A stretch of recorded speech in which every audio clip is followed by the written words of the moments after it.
aula 3 do curso do Padre Paulo Ricardo, os 4 temperamentos. Bem, essa aula 3 vai tratar da definição de temperamentos. Então, o Padre Paulo Ricardo começa afirmando que, embora uma parte do que somos seja resultado de hábitos adquiridos, uma outra parte da nossa personalidade deriva da constituição física que possuímos. Então, é sobre essa base natural de disposições e inclinações que devemos construir o nosso caráter. Então, segundo a definição apresentada pelo padre Antônio Ruio Marim, o temperamento pode ser entendido como um conjunto de inclinações íntimas que brotam da constituição fisiológica do homem. Para compreender melhor essa definição, é preciso analisá-la com atenção. Por quê? Ao referirmos às inclinações que dependem da constituição fisiológica, o temperamento é algo inato. Trata-se de uma propriedade de ordem natural que acompanha cada pessoa do nascimento até a morte, ainda que deva ser trabalhada ao longo da vida, como o Padre Paulo Ricardo diz que será visto nas próximas aulas. Mas, ao falar das inclinações íntimas, o temperamento diz respeito ao mundo interior da pessoa, às tendências passionais, afetivas e emocionais que modam o seu modo espontâneo de ser. Não se trata, por exemplo, de uma inclinação física a desenvolver determinadas doenças, mas sim de predisposições orgânicas que influenciam o modo de agir, sentir e reagir a determinados pensamentos e ações e contextos, né? Então, é nesse sentido que se diz que algumas pessoas são naturalmente mais inclinadas a, por exemplo, a uns estímulos sexuais, enquanto outras têm maior resistência. Algumas pessoas são mais mansas por natureza, outras se irritam com mais facilidade. Então, há pessoas, que são mais sóbrias no comer, mais comedidas, enquanto outras são mais gulosas. Então, o temperamento evidencia que essas inclinações não decorrem apenas da educação ou de hábitos adquiridos, mas também da constituição fisiológica própria de cada um. Então, daí a importância de possuir ao menos um conhecimento mínimo do próprio temperamento que a pessoa possui, que é inato a ela, sabe? Para ela se conhecer, um autoconhecimento. Inclusive, uma inteligência emocional, né? Porque, embora seja verdade que muitas das inclinações vêm da educação e dos hábitos, outras são naturais, inerentes, profundamente radicadas na constituição física de cada um.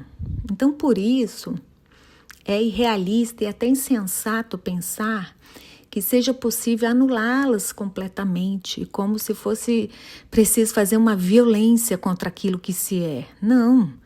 Essas inclinações, elas devem ser educadas e orientadas para o bem e disciplinadas para que não conduza ao mal. Mas isso não deve ser confundido como um desejo assim ilusório de nascer de novo, como uma outra pessoa. Não, a gente tem que se autoconhecer, potencializar nosso temperamento o lado bom dele e minimizar o lado ruim, entre aspas, do temperamento. Então, nesse ponto, o padre Paulo Ricardo fala de Santo Tomás de Aquino, que ele ensina que certos hábitos das virtudes e dos vícios parecem existir naturalmente em algumas pessoas, mas há quem, desde o nascimento, pareça inclinado à justiça, à temperança ou à fortaleza por causa da sua predisposição natural, que outros inclina a atos correspondentes a outros tipos de virtudes. E isso é percebido desde a infância. Então, essa predisposição natural para os atos bons ou maus não tem origem apenas no que é comum a todos os homens, sabe? Mas também no que é próprio de cada indivíduo. Então, o que a gente tem que fazer? A gente tem que saber que essa base natural que se constrói a aquisição de virtudes morais. E, embora a virtude dependa do esforço pessoal, ela pode ser facilitada ou dificultada pelas inclinações naturais. Então, por isso, gente, conhecer as próprias tendências permite planejar de forma mais consciente e realista a construção do caráter, sabe? Fazendo florescer de maneira ordenada e coerente o seu temperamento. Então, assim, uma coisa muito clara na aula que o Padre Paulo Ricardo fala é a distinção do temperamento e de caráter. O temperamento é um conjunto de tendências profundas derivadas da constituição fisiológica. Isso deixou bem claro desde o início da aula. O caráter, por sua vez, já é um conjunto de disposições psicológicas e espirituais que resultam do temperamento quando este é moldado pela educação, pelo esforço da vontade e fixado pelo hábito. Em outras palavras, com o temperamento se nasce, o caráter se constrói. Então, por isso, a gente não deve se confundir inclinações naturais, ainda que positivas, com virtude moral. Elas são apenas um caminho em direção à virtude, que só se adquire pelo uso deliberado da inteligência e da vontade mediante a repetição de atos. Então, cada indivíduo, embora compartilhe a mesma natureza humana, possui também uma natureza própria e singular, derivada da sua constituição corporal. Então, por isso que cada pessoa precisa se esforçar de modo diferente para adquirir determinadas virtudes e disciplinas, sabe? Então, por isso, assim, que para alguns é mais fácil adquirir uma virtude e é mais difícil disciplinar as inclinações negativas que levam a algum vício. Então, surge essa questão. Se o temperamento é sempre individual, por que faz sentido falar de 4 temperamentos clássicos, né? Que são o sanguíneo, colérico, fleumático e melancólico. Então, assim, como classificar, como que essa classificação não negaria a individualidade?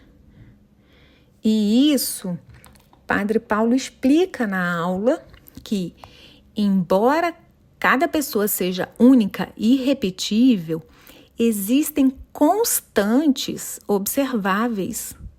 Por sermos todos humanos, partilhamos de semelhanças estruturais que permite um enquadramento, uma tipificação aproximada.